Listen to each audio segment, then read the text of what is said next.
Yo, what's up mga boy? Welcome ulit dito sa Bye, Maxi! Mga motherfuckers! Shit! So ngayon, ibang adventure na naman yung gagawin natin. Nandito kami sa Gifu Prefecture. Okay, so nandito kami ngayon sa tabing ilog. Pero bago tayo mag-start, shoutout nga pala sa sinpay namin na si Ian Mar Monderondo. Nandito pa rin yung binigay niya t-shirt, suot ko ngayon. Tapos itong sombrero, yan. Iniingatan ko, katulad ng pag-iingat ko sa kanya. Alright! First time nga pala namin maligo dito sa ilog ng Japan. Okay, so napakalinaw ng tubig, napakaganda ng paligid. So pakita ko sa inyo yung buong view.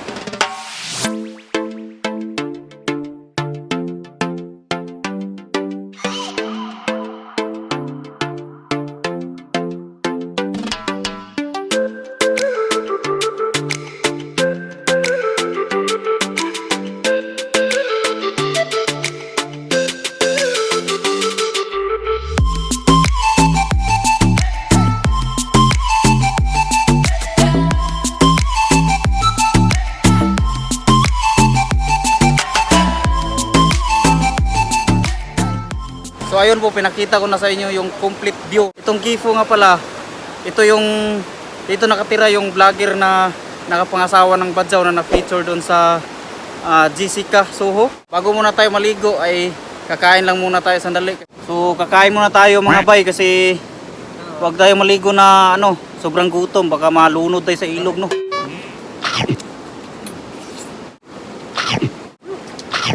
Lamira tong sudan bay. Kami kayo? Kami kayo. Kami kay. Kami sa kayay. Kami sa kay. Sus, kami kani nga adventure ba? Sus, mahintag kada semana ni kay murag nindot kay Asa tay, ulit ang Pilipinas nga wate. Wate na ho.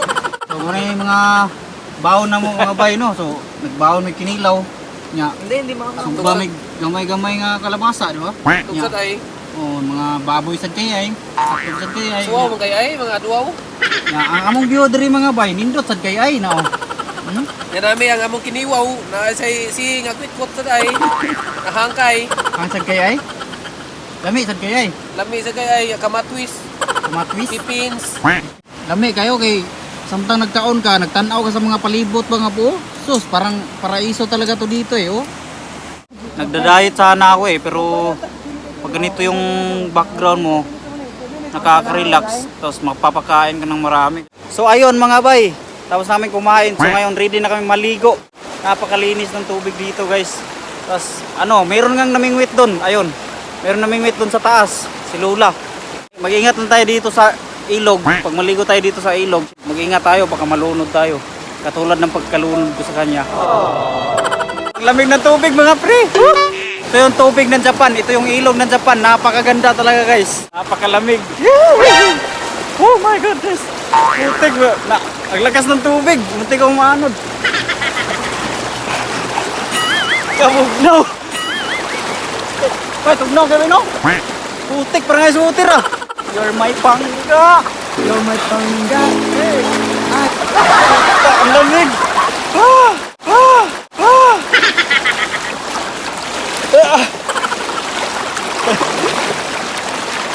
Ang lamig! Dito lang muna tayo sa dito muna tayo sa yung hindi masyadong malakas, baka maanod pa tayo. Napakalamig ng tubig dito, parang ay sutir. Stabilizer nga pala yung dala ko. Kaya pag malunod to, dalawa yung malunod. Yung iPhone saka yung stabilizer wala na tayong pang vlog. Yan yung view sa sa baba namin yan. Tapos doon naman sa sa taas, yan yung view diyan. So meron ding bridge doon sa pinakamalayo, mga yun makita yung merong building, yun merong bridge din doon. Papunta din ng syudad sa Nagoya or saan ba. Di namin nadala yung pamingwit namin excited, sobrang excited kasi ni parang Alan. Kaya di namin nadala. Kaya naman yung maligo.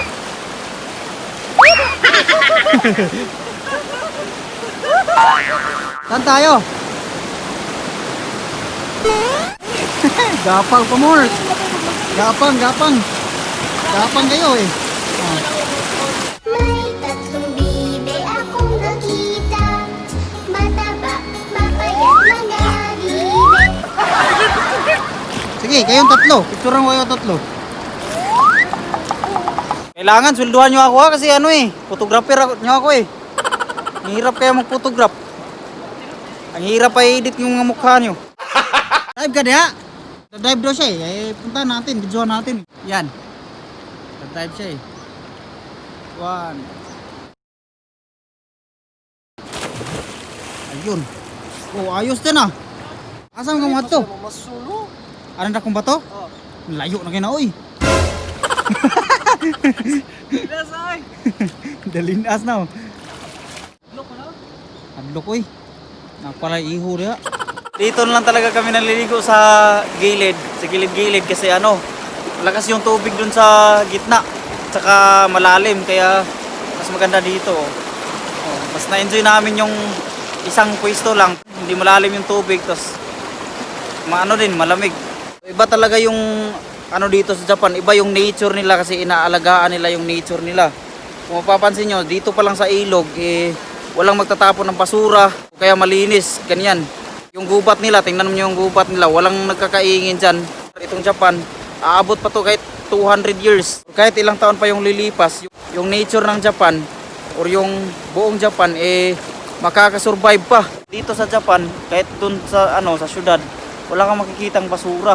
Especially dito sa mga ilog, sa mga bundok. Kaya maganda yung paligid talaga. Sa atin sana, pag ganito sana, may disiplina yung mga tao, mas mabuti sana para walang baha. Siyempre, hindi maraming basura yung ilog. Kasi yan yung dahilan na magbabara yung mga imburnal. Yan. Oh, so, ganyan sila Meron, nangingisda nga sila dito Oh, ang daming nangingisda. Yan. So ayan po, nangingisda sila dito sa ilog nila na inaalagaan nila. Napakaraming isda. Diyan yung kikita nyo. Ang haling tapat pero ang dami pang nangingisda dyan. Kaninang umaga pa yan. Doon din sa doon din sa taas yan. Kung nakikita nyo, ang daming mga bahay dyan sa paligid, di ba? So, napakadami. Dito rin sa sa ibang side, marami ding bahay. A few moments later. So kain muna tayo sandali mga bay kasi uuwi kami ng alas 3 so meron pa tayong 2 oras para maligo. Kampay mga pre.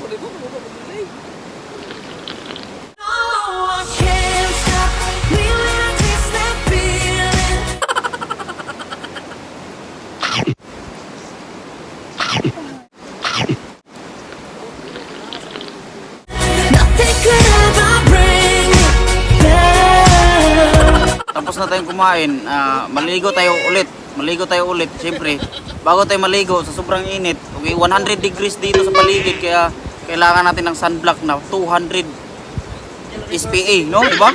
SPF, no? Para siyempre, pag di tayo mag-sunblock, wala nang didikit sa atin, diba?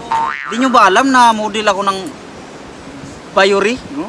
Bayori UV, diba?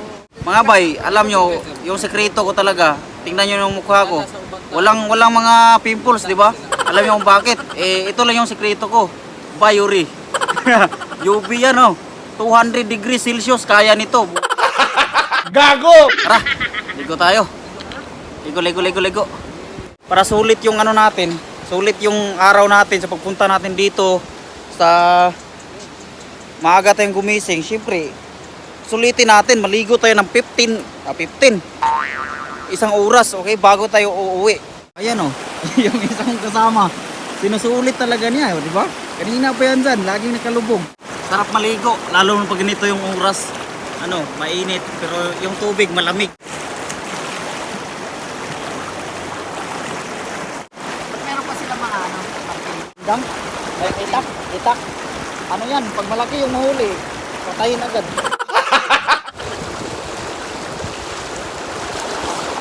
Pag ganito yung ilog sa sa Pilipinas, siguro mga every week siguro kung maligo. Kasi para makarelax lagi ba, trabaho tapos ligo ng ilog. Kaso yung ilog sa atin, yung parang kape na yung kulay. Napakasarap maligo pag ganito yung ilog, guys. Napakalinaw ng tubig tapos malapit lang sa syudad. Sa atin kahit bundok na yung tubig parang kape na madaming ano kasi, madaming pigir eh, no, mga baboyan.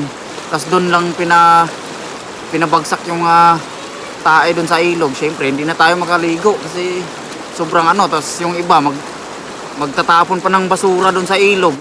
Gusto mo pa bang maligo doon? Yung ilog sa atin, ano na talaga. Parang hindi mo na mapil na ano eh, nature eh. Dapat sana lahat tayong mga Pinoy, kailangan sana may disiplina sa ano, sa isa't isa. Kahit ingatan natin yung nature natin.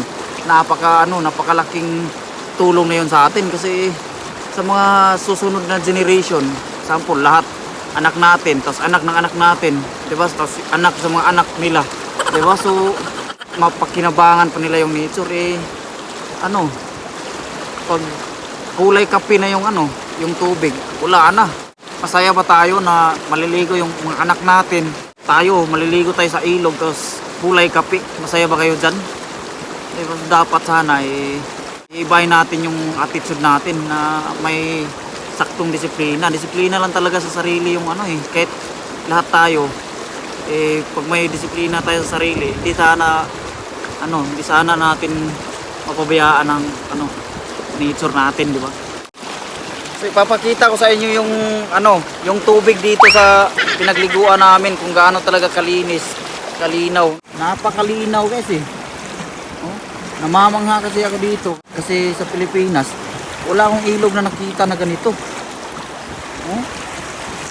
Dito ba kayo iihi? Wag. Ako lang iihi dito eh. Labo, nakita eh. Putik, sino ba't kumain? Putik. Namutot ka? Ako! Langoy na, boss. Ha? Ali, diri. Nindot kayo, diri, boss. Boss, diri, boss. Makisog kayo, boss.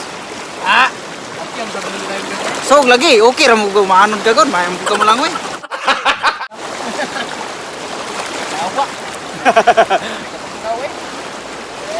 Diba? Oh, si Buski. Ayaw na niyang maligo sa sobrang lamig. Ang ganda mo sa picture. Sa personal hindi. Gamay kang mata sa picture. Sa personal ako. Ito mo lang mo buko-buko ko. Okay lang yan. Tingnan nyo. Yung likod ko. Yung back ko. Maitim yan. Tangina. Nandito ako sa baba. Tapos iniihan lang ako. Bosit. Ano ba ginahuman mo? Walang turo nito ka lang. Tatay ka na lang din. Tatay ka na lang din para sulit. Ano kung ari ka? Eh? Ano to mga besh? Parang may linta. Uy! Ha? Awa ko! Awa! Tika muna, parang may linta sa puwit ko eh. Kunin nyo nga. 2,000 years later. So ayun mga bay, tapos na kami naligo. Kasama si Boss Market sa yung team namin. So itong itong ilog na to, magandang balikan namin to sa next year, no? Kung makabalik. Wala na? Ha? Wala Wala na na. ba? Wala na pala. Uwi. Ay oo no. Ay John, maligo tayo ng John. Pwede. Di ba? Oo. Pwede. Kahit sa sunod na buwan, pwede tayong maligo eh. Meron palang train dito, di ba? Oo. Malapit lang. Pero sa station hihinto. Sa station. Sa Tokyo hihinto. Sa station hinto dito malapit lang, so lalakarin na lang yung yung location talaga ng ilog. So ngayon uuwi na kami kasi tapos namin naligo, tapos grabe sobrang nawala yung stress namin sa sa ganda ng paligid, sa view, tsaka sa linaw ng tubig. Grabe, sobrang enjoy. Tapos ang lamig pa ng tubig. So dito na lang muna tong vlog na to at kita-kits na naman tayo sa susunod naming adventure. Paalam! Kita-kits sa susunod na kabanata. So hanggang dito lang muna. See you on my next video.